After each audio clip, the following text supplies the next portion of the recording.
ಅಯ್ಯೋ ನಿನ್ನ ತಿನ್ನ. ಅಣ್ಣ ಅಣ್ಣ ಡೆಲ್ಲಿ ಅಣ್ಣ ಬರ್ತಾರೆ, ಎಲ್ಲ ಓಡಿ. ಅಣ್ಣ ಡೆಲ್ಲಿ ಅಣ್ಣ ಅವ್ರು ಬರ್ತಾವ್ರಂತೆ.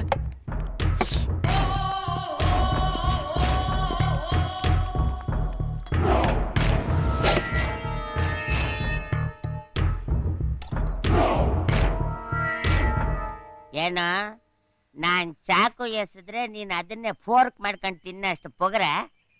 ನೀನೇನು ಏರಿಯಾ ದಾದಾನ? ಹಂಗೆಲ್ಲ ನೋಡ್ಬೇಡ ಗುರು, ಭಯ ಆಗ್ತದೆ. ರೋಪಕ್ ಬೇಡ, ಮರ್ಯಾದೆ ಹೋಗ್ತದೆ. ಏನ್ ವಿಷಯ? ಸ್ವಲ್ಪ ಸೈಡಿಗೆ ಬಂದ್ರೆ ಹೇಳ್ತೀನಿ. ನಡಿ.